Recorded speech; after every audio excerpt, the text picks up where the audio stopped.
Hey witches, I am sitting here in my office and I have got my little talker sitting here with me. You can't really see her, but there she is. She's sitting on the couch with me. So sorry about the camera. I get this question a lot, or maybe it's not a question. I have people ask me or tell me even, it's never a question. They're like, oh, I'm really out of my practice, or I don't really know how to get back into it, or, I'm just not feeling it. I'm out of touch. Out of practice, whatever. It's something like that where they've kind of fallen out of the connection that they're used to having with their practice and whatever path they were on. It's not like all of the witches that I know lead the same path. They're all interested in a lot of different stuff, but we all go through those slumps where we wish that we were doing more with our practice, that we were more in line, in touch, feeling aligned with everything going on. So I think the point of this is really to give you three-ish things that you can do to, I would almost say, like, deepen your practice so that you don't fall out of alignment with it again. I think that when we just do things because we think we're supposed to, those are habits that are really easy to forget about. They're easy to neglect and be like, that's not actually me. I didn't really want to do that. I just thought I had to do it. Like full moon stuff or new moon stuff, doing spells every month, whatever the impression is that you have a responsibility to do as a witch. If it's not something you're truly aligned with, you're probably going to end up dropping that habit, which then in turn makes you feel bad about your practice. And then you're like, I'm not a good witch, or I'm not doing this well, or I'm not, whatever. We have lots of things that we say, right? We end up feeling guilty for all the things we didn't do. So I think that I have come up with 3 ways to kind of deepen or reconnect with your practice, even grow your practice. This is a good way for growing. And you guys know I'm so nerdy and I love research and I love knowing all the whys. That is truly my first thing to get you back inspired.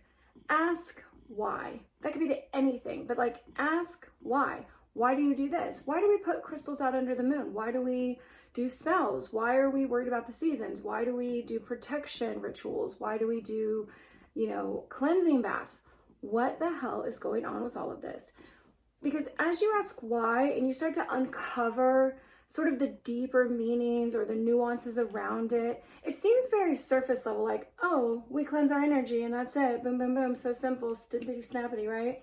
But it's not that. It's actually about really sitting with yourself and allowing the energy to flow off. It's not supposed to be a quick thing. It's supposed to be something where you feel really serene in your heart, that you take the time with.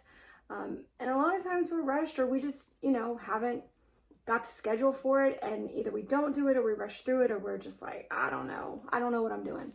So I want you to ask why. With all of the things that you've incorporated in your practice so far, or the things that you think that you're supposed to be doing, maybe you think you have to put your crystals out every single full moon to charge them. Maybe you think that.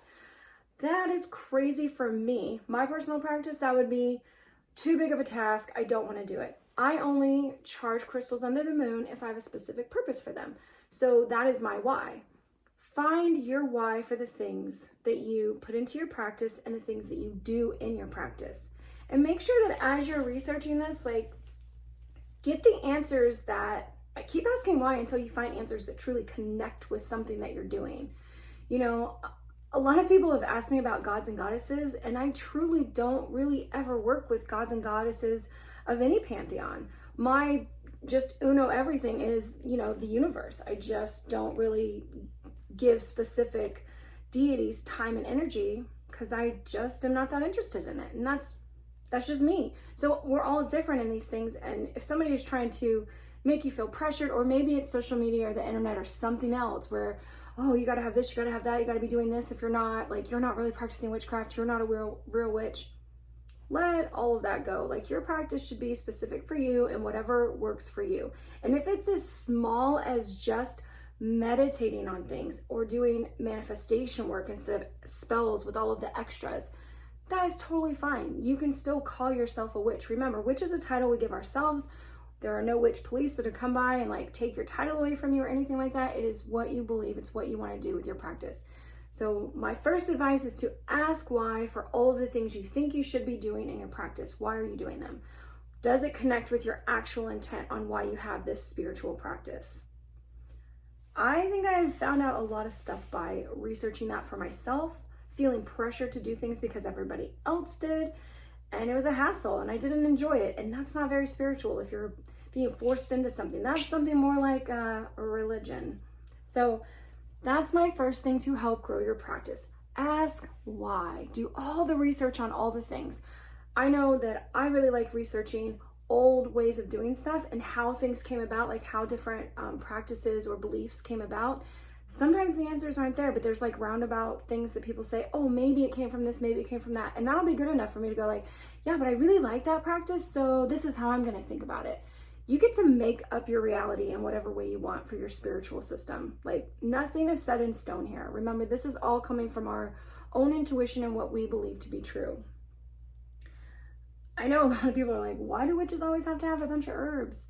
Well, if you look at the history of that, herbs were before medicine. That's what we use. So now we use them in ways that we don't necessarily ingest them, but we keep them around. We add them to spells. They still have the medicinal properties, so it's still magical. Like, it's two things combined.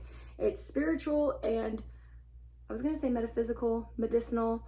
It's all the things wrapped up in one. So even though we're not, making potions that we're actually giving to people to heal them, we're doing that in a way with spell work because we want that same outcome. We're still putting those same items with that energy into that outcome.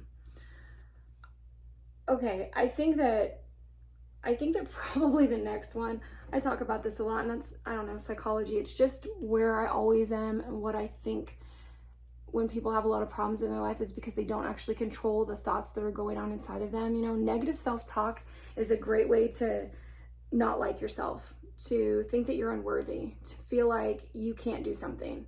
If those are the thoughts that are running through your mind, then that's what's going to be true for you. Again, we're building our own reality here. The environment is the same. It's your perception of the environment that is actually changed, right? Say there's me sitting here and there's somebody with like a belief that the whole world is bad and effed up. My perspective is like, look at all of the beauty around us. Look at all of the magical things happening all the time that I don't even know are going on, that don't need me to be present for it to be processed. Like, Earth is a magical, magical place. Other people might say, the whole world is in war, children are dying all the time, there's so much disease and famine, and like, we're all gonna be killed off by AI eventually, because that's their perspective. Like, it is the same environment that we're looking at, but my thoughts and the way that I control what I'm thinking give me my perspective, and I'm very happy. You can go off of like, oh, but this is reality and you're living in a fantasy land. Am I though? I mean, are robots coming to kill me anytime soon? Is it happening now?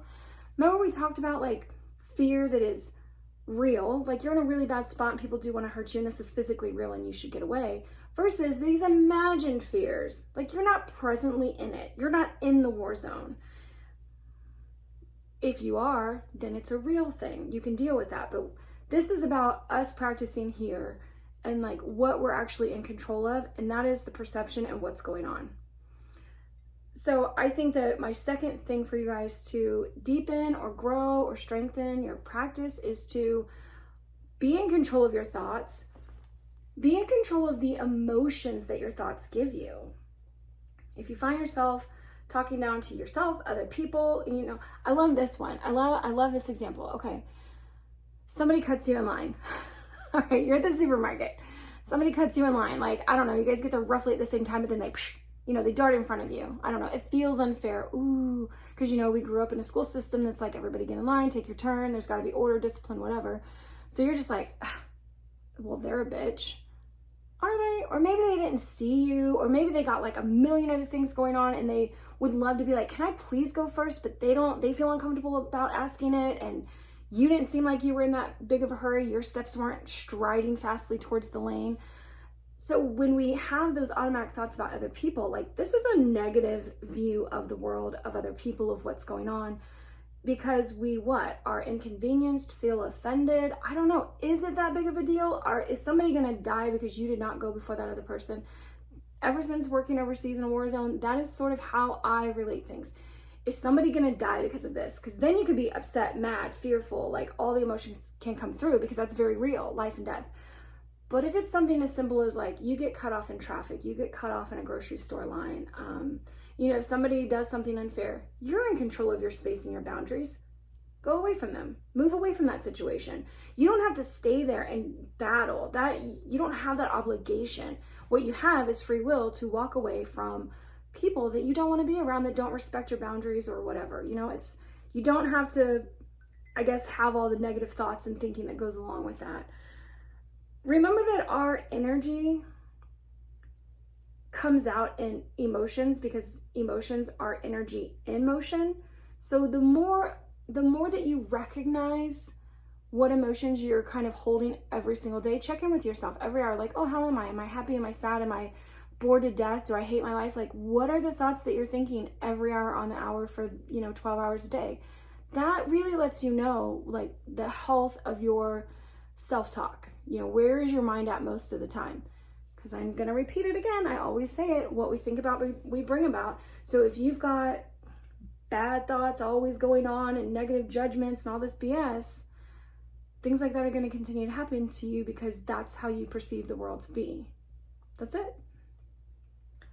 I think a good example of this is also like somebody who doesn't have a filter. I used to love that one. I was in the Navy. The F-bomb was like every other word. Working with Marines, it was the same thing. You kind of had to hold your own.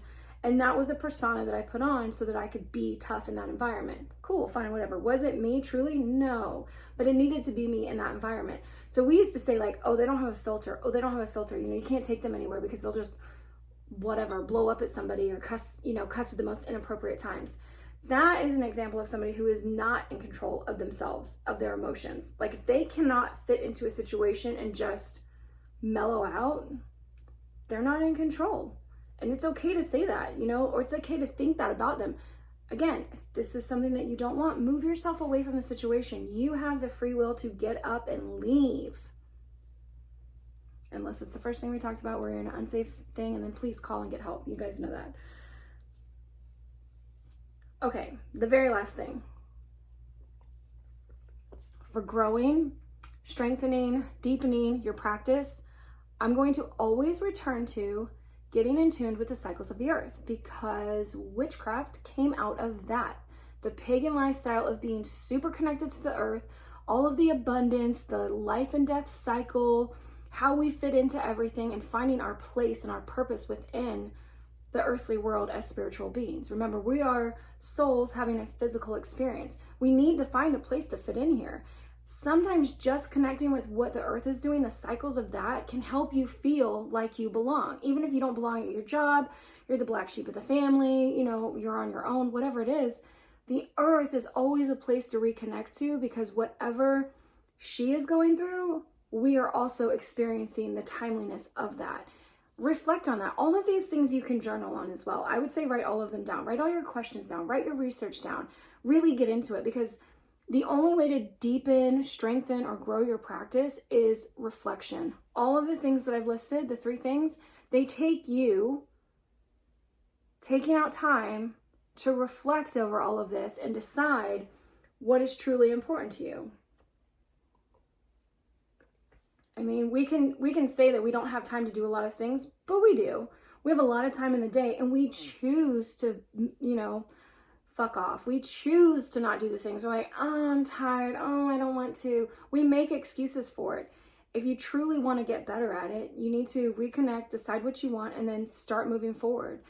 My favorite element to use for this is not in my cards to say, but I love burning candles. Something about them charges me. Find your element: earth, fire, water, air, the spirit part of it. Maybe that's like meditation or something. Find that thing that reinvigorates your soul, your spirit, your desire to move forward and grow. Anyways, I hope these 3 things helped you to learn or do something with it, but growing and deepening our practice is different for everybody. So I tried to give you as many examples or ideas as I could, and let me know if they work for you. I'd love to hear what you guys are going through right now.